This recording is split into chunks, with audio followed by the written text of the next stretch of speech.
You're listening to the East Meets West Pakistani Professional Journeys podcast, released bi-weekly every Sunday at 5 p.m. on YouTube, Spotify, Google Podcasts, and Apple iTunes. Welcome to the East Meets West Pakistani Professional Journeys podcast. Today, we have Abdullah Balal, who completed his Bachelor's of Law from Karachi University and Bachelor's of Science from Purdue University in the U.S. He's the director of Abdullah Balal Immigration Consulting. Thanks, Abdul, for being on the podcast today.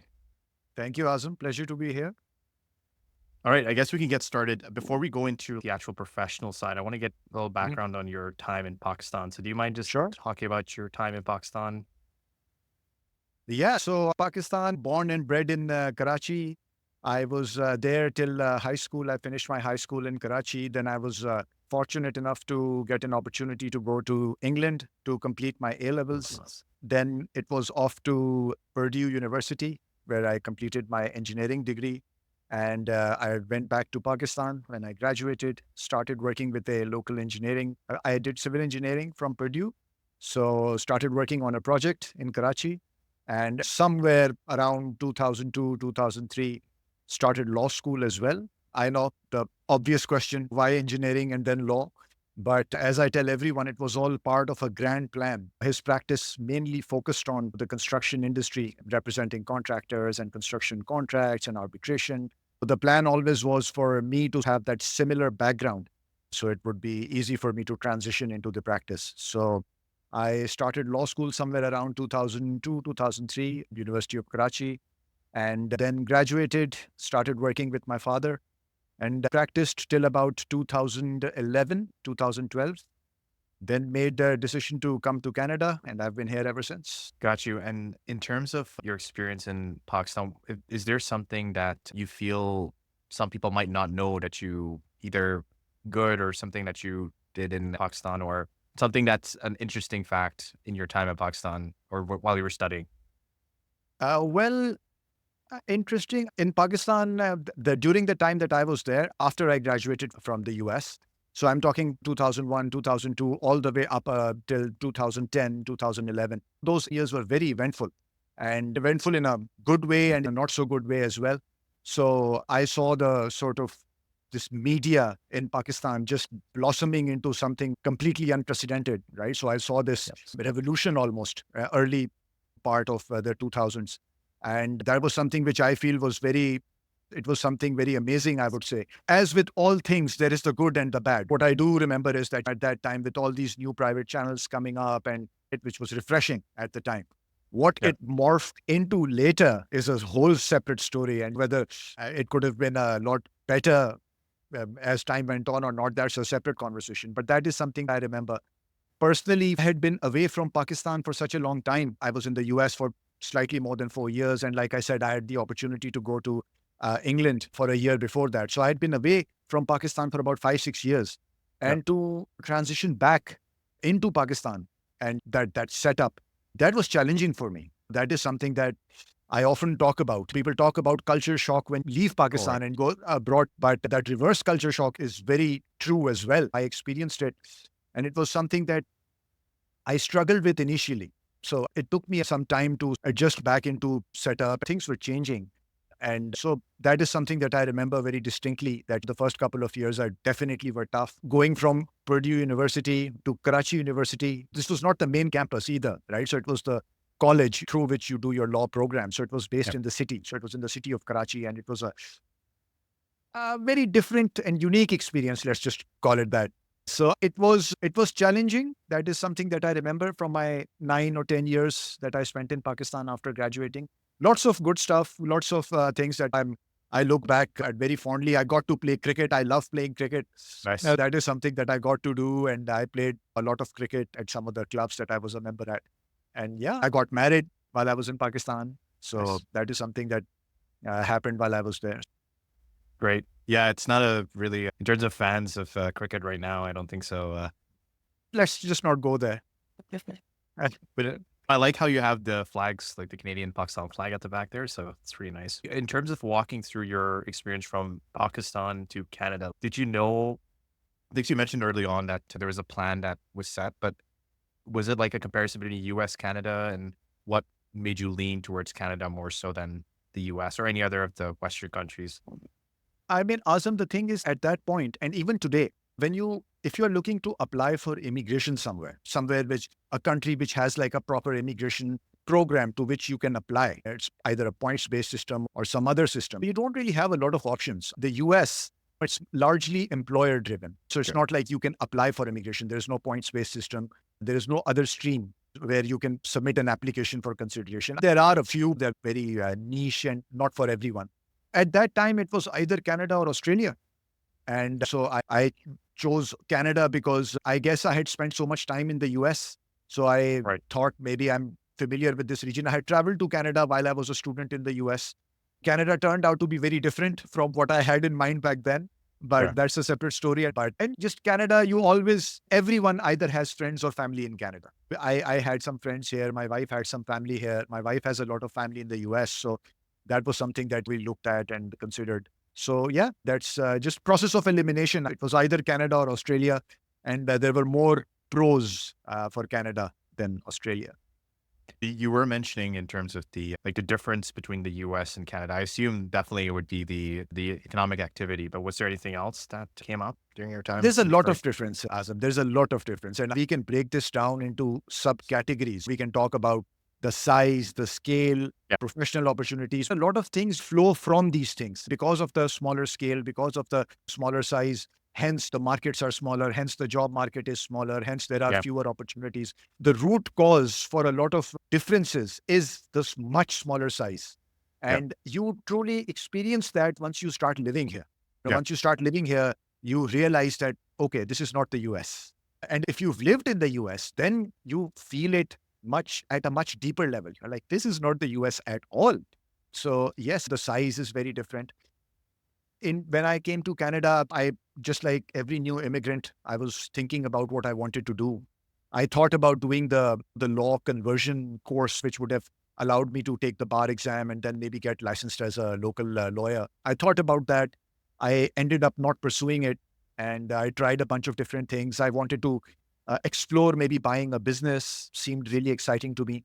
The more time I spent here, the more I saw what the lay of the land was in terms of the size and scale and opportunities. So somewhere along the way, somebody told me about immigration license that I could potentially look at, and I looked at it and it made sense to me. It Yeah. was somewhat similar to my field, my legal field. Thought that I would enjoy doing it, so I just got licensed and started, and I've been doing that for a long time now. But yeah, I think just going back to your question, I think the size and scale of things is perhaps the biggest difference that you feel immediately if you've spent time in the US. Got you. And in terms of actually starting your own firm, like that's in itself like extremely hard to do, especially getting your own clientele and the marketing. It's like a full experience, right? So how was that in terms of setting it up from scratch and then building it up from there? And how were you able to continue progressing? So when I got licensed, I thought at that time that I should get some experience first, ideally with a large law firm or easy immigration practice somewhere, so that I can get some hands-on experience before I start my own practice. The idea was always to start my own practice. Okay. So I just wanted at that time to get some experience. So I got the opportunity to work with a fairly large law firm, which had a very busy immigration practice. And I got some very valuable experience there. COVID happened Yeah. while I was there. So that really changed a lot of things. And some of those changes and the impact that those changes have had, especially on immigration, we are still feeling, and we are still see today the changes that situation prompted.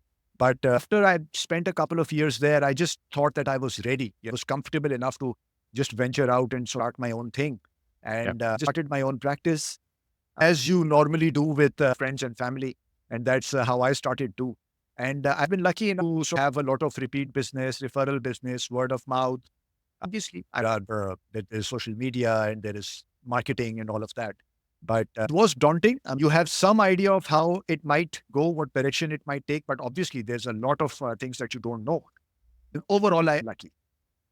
So how did you overcome that like initial fear? A lot of people don't start their own businesses because there's that fear of the unknown. You don't know how it's going to work out. Like how did you put that? Obviously, it's still there, but in terms of how did you control that thought?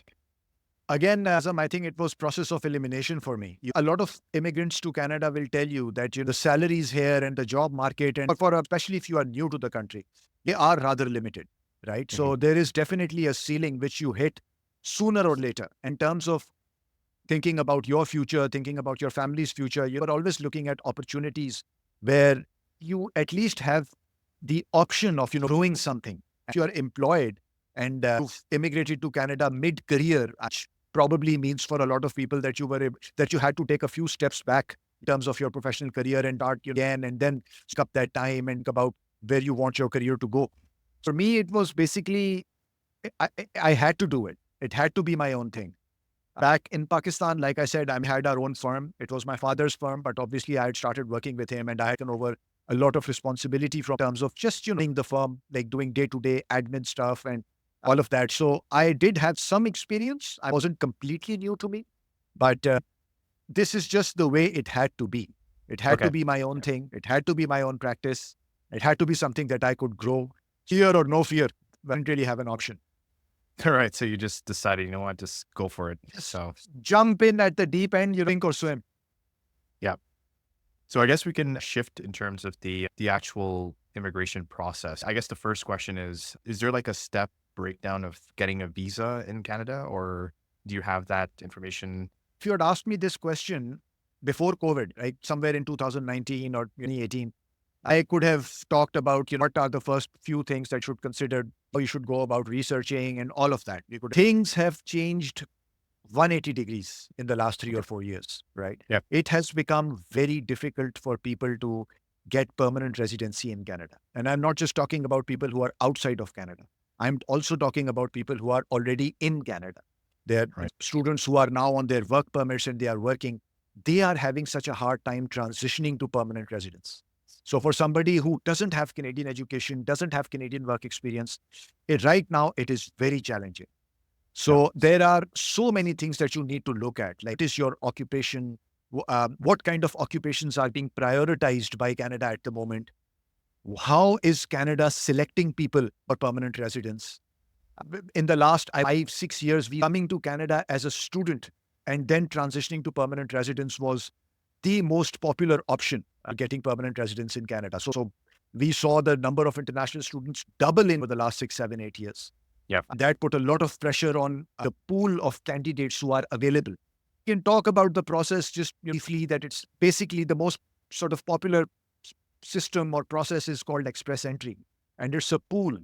Anyone who's interested creates a profile. They submit that profile in that pool.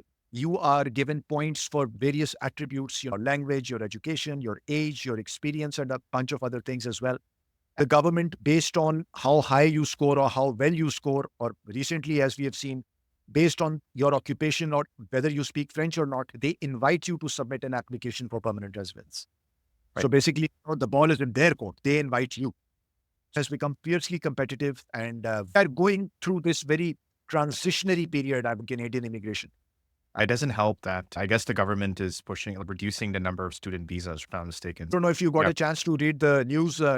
Immigration Minister has announced a further reduction in the number of international students that will be Oh, wow. allowed in 2025, 2026. This is on top of the massive reduction that was announced for this year. So Yeah. that tells you where this policy is headed, right? That tells you the direction where this is headed. So like I said, if you are a prospective international student somewhere in Asia, Pakistan, India, wherever you are, there are things that you need to look at right now. It's not as easy as just being admitted or getting a letter of admission from a college or a university here and then just applying for your study permit, coming to Canada and just thinking that everything will work out. Those days are long gone. Oh, okay. So, it has become very challenging, both for temporary applications, which is study permits or work permits, as well as permanent residence. Got it. And is there a trend or something you've seen across like multiple individuals that in terms of getting their applications rejected, was there a common theme you might have seen, or is it pretty case by case? It is case by case, Azam. I can talk about some of the more common things which result in a refusal, but it is definitely case to case. It also depends on what your application was. Was it a permanent resident application, All right. residence application? Was it a temporary residence application, visit visa application? Due diligence or analysis or the way that application is evaluated or assessed is very different from the way a permanent residence application is going to be assessed, right? They're not similar. They're not the same thing. So it really depends. There is a Right. lot of discretion in temporary residence applications with the visa officer. Right? The visa officer has a Yes. lot of discretion with those applications. Yeah. Whereas in permanent residence applications, there has to be a very good reason for refusing a permanent residence application. And a lot of cases, you are given the opportunity to address those concerns before they refuse your application. So it really depends. It's a very case by case basis kind of situation. But yes, like I said, there are some reasons, I guess, which are very common. You're not submitting the right kind of documents, not making a mistake with the kind of document you submitted. They asked you to submit a document which met certain criteria. You submitted a document which did not meet that criteria. You forgot to make a police certificate, from example, from a country where you Uh-huh. had lived for Yeah. 6 months or more. So these are the more common ones. But obviously, I can talk about like some of the more complex cases and reasons as well. But insufficient or incomplete documentation, making a mistake on your application, these are the more common ones. Got you. I guess we did talk about the student visa and I guess the visit visa as well. But I guess is it the same process for spousal visas as well, or is it like completely different altogether? A spousal visa can be so they're temporary or permanent, right? So if you are a I see. permanent resident or a citizen and you get married to somebody who's not a Canadian permanent resident or citizen, then you will be sponsoring them for permanent residence. Okay. Right. So when you sponsor them for permanent residence. Whereas if you are a student, for example, or you are a worker in Canada and you want your spouse to join you here in Canada, they Yep. would be applying temporary visa, right? Either an accompanying, it's called a spousal open work permit. So either Right. to accompany because you are a student here or to accompany you. There are different criteria that you need to meet if you are a student. Again, this is one of those things which has been changed very recently. Undergraduate students now cannot bring their spouses to Canada. This is something Oh which wow. very recently. So that is a game changer. A lot of students, that is what they were doing, or that's what they were planning on doing. It depends. Either your spouse, you are sponsoring your spouse for permanent residence, or you just want them to join you while you are here studying or working. Got you. And you briefly talked about specific fields that the Canadian government is favoring. Is there a field that you noticed the government is putting more emphasis on, or? Yes, absolutely. So they've actually announced these categories, right? So they've actually Okay. announced these fields. So it's not really a mystery. So there's about 5 or 6 categories that they announced. They will be prioritizing people who fall into one of those categories. Now, for example, healthcare. Healthcare is one category. We've seen a lot of emphasis being placed on healthcare, both at the provincial level, and we talk about provincial sort of nomination programs, as well as at the federal level, where, for example, express entry. So if you are in a healthcare occupation, and the occupations are spectrum is fairly wide, it's just doctors and physicians or surgeons or dentists. It's not just these professionals. There's a bunch of other people in this category as well. So healthcare has really been targeted by immigration department here. People who speak French. So this is something which recently, at least, there has been a lot of focus and emphasis on selecting people or candidates in the express entry pool who speak French. Okay. And for them, the score that they needed, what we call the cutoff score, which is the minimum score that you need to get invited, that score was really low. And the only criteria was, needed to speak French at a Right. certain level, of course. So Mhm. if you speak French, this is perhaps the best time to consider immigrating to Canada if that is something that is on your mind. Healthcare, French language ability, STEM is another category. And within STEM, you obviously have IT occupations, you have engineering occupations. It is a category which has been identified as being in demand.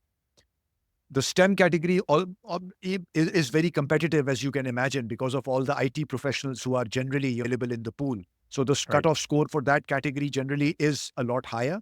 But healthcare, I would say, if you ask me to identify one category which is really being targeted right now, that would be healthcare.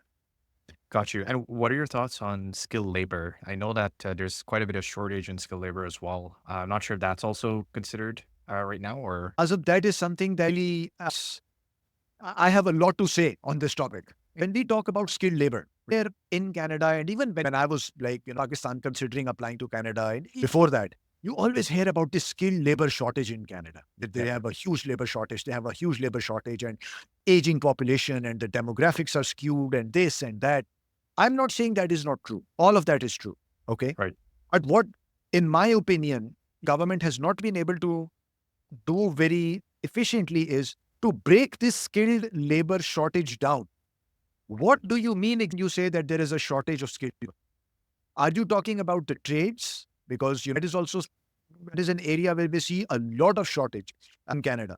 Are you talking about skilled immigrants, like skilled migration, people who are engineers and human resource managers and finance professionals? Are you talking about those people? Because everyone will tell you who's immigrated to Canada, and I mean now everyone can. These white collar jobs, they were perhaps never in. Was never a shortage for these professionals in Canada. Sure, at all times there are certain occupations or certain fields where something is really new and don't have a lot of people or a lot of professionals, and all these big employers are hunting for those professionals. So, for example, artificial intelligence right now. If you are an AI professional right now, I am thinking the job market is pretty good for you, right? Cybersecurity, data analysis. So these are some of the things where at least I think would have decent prospects if you have experience in one of these fields. 10 Right. years from now, maybe that it's something else. When employers are hunting for those professionals. So yes, that labor shortage exists everywhere, not just in Canada. Employers all over the world are hunting for AI professionals right now. Yeah. The shortage or the skill shortage in Canada has always been trades.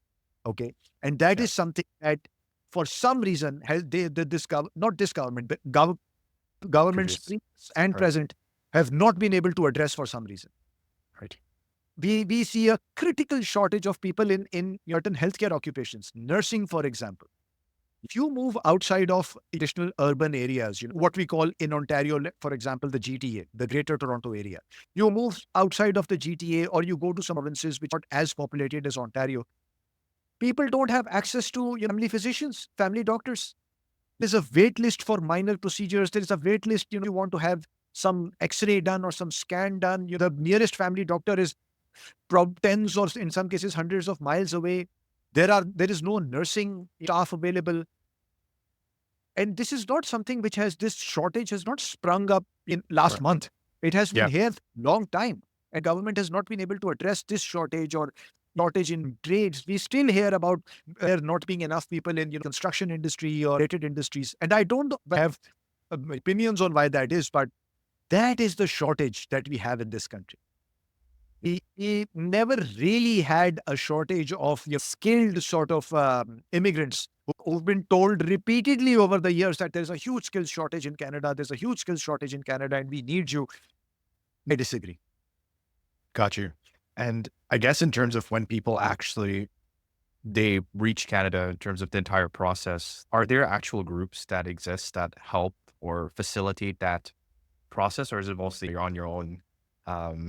Yeah, it's a combination of both. You are your own, and there are some organizations, some non-profits, some other sort of smaller networking groups for to exist, but it really depends on what your background is and what your occupation is. Like I said, I mean, you're moving to Canada mid-career or in your mid-30s or somewhere at a point in your life where you have up to 10 years of work experience behind you and you've reached a certain level broad, and then you immigrate to Canada, then having to start from like a couple of levels lower just because you don't have Canadian experience or Canadian qualification. I mean, all of that is part in this experience.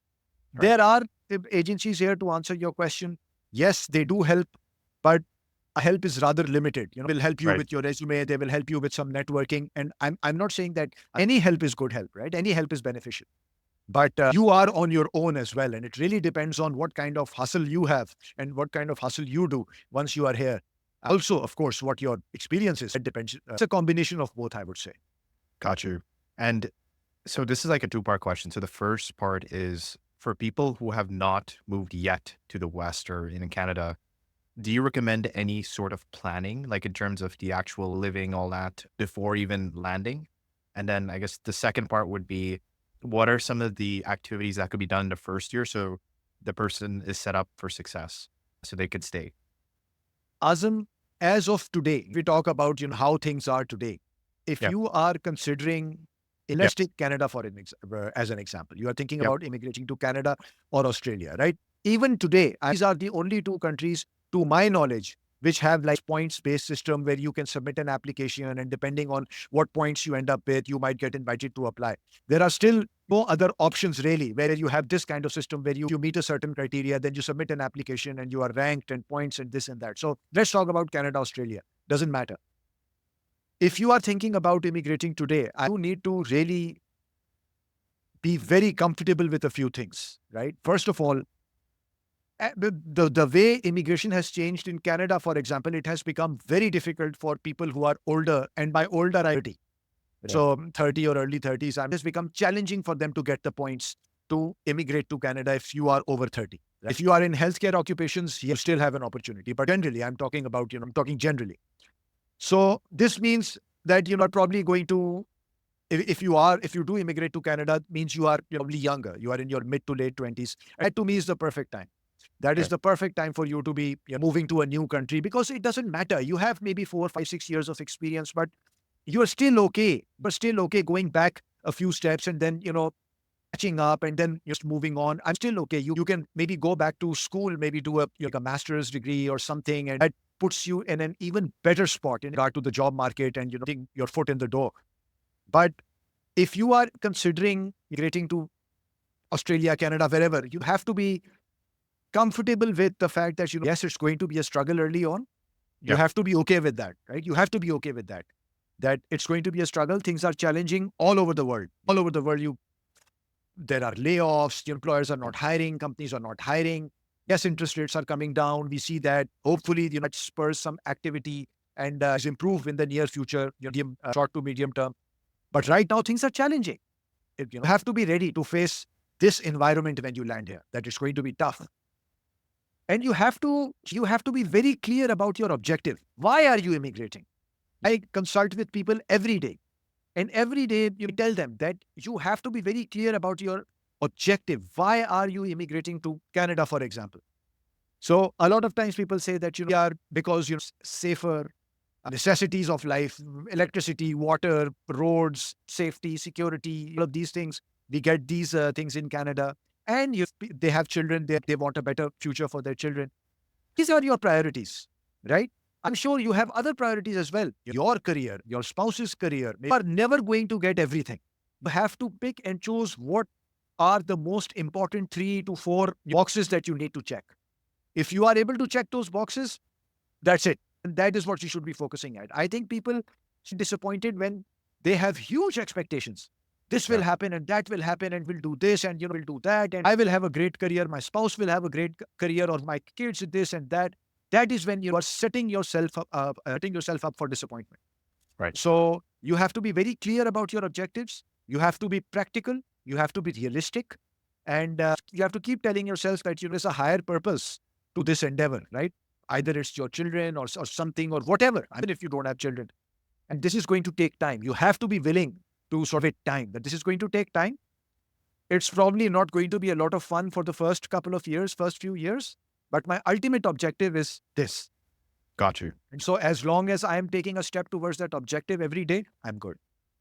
So I know you briefly talked about how you foresee Canada in the future. It seems like they're already cutting the student visas, but what is I guess this is more of an opinion, in the next 5 to 10 years, do you think this is going to continue, like in terms of the restrictions that they're trying to place? What's your thoughts right now? So Azam, I don't think anyone can predict what things will be like in 5 years from now. Forget 10 years. Yeah. With the way things are changing these days and speed at which things can change, that has made predicting or even having an opinion on what things might be like 5 years from now, it has made that absolutely impossible, in my opinion. Okay. What I do see happening in the short term, what do I mean by short term? The next 2 to 3 years, is that yes, they are going to clamp down on immigration, right? They are going to reduce numbers. I think this was unsustainable. What was happening in Canada was unsustainable, and everyone saw it. Everyone, especially in my field, in my industry. This was good. More people are coming in and looking to retain professionals like myself. Business was good. But if I talk in terms of whether it was sustainable or whether it was realistic or a good policy for the country, no, it wasn't. You cannot increase the size of your population without corresponding increase in the services and infrastructure and housing and other things around this increase in population. This is the reason why you see this resentment almost, or this backlash, if you can call it, against this unsustainable growth of temporary and permanent residents in this country. There's a huge housing problem in Canada. Not only is it scarce, but it has become so expensive, whether you are renting or you are buying, that people are wondering that what is happening? What is a spillover effect, right? Like I said, to begin with, there are people here who don't have access to a family doctor. There aren't enough doctors, or there's areas here, there are communities here where you have to drive, I don't know how many miles, hundreds of kilometers to the nearest hospital or whatever. Address those things first, and then you can solve the population. But it happened in reverse. That saw this surge in population in Canada, temporary and permanent residents. It was always unrealistic. It was always unsustainable. And this is why you see this government now taking a very quick backward step or a couple of steps and trying to sort of halt this or slow this down. So I see the same trend over the next 2 to 3 years. We are due to have elections very soon in this country. And just like in Europe, just like in the US, just like anywhere else in the world, immigration is going to be a very important topic and a factor in this election. Great. Thank you so much. That was really helpful. You went through so many different topics. I guess we can end up with the last few questions here, but in terms of how you define success, you could go either personally, professionally. How do you define it? The last few years, I've had to change my answer to that question. Yep. If you had asked me this question before I moved to Canada, my answer would have been very different. It would have been in terms of fame and fortune. It was a very different period in my life. Obviously, this is me, my story, my opinion. I sort of take on this. A very different time. It would have been, okay, success is if I grow this firm to this size and we have a revenue of this much, and maybe a few professional milestones as well. But I think primarily it would have been material terms, fame, not fame, but fortune and the size of your company and all those things. I think as you grow older, obviously your thinking changes and you have kids. That forces some change in the way you think about things as well. Then, like I said, moving to Canada was something that taught me a lot of things, not only about life here, but about myself as well. I think success now, like I said, is that priority list and being able to check off the 2 or 3 important boxes on that priority list.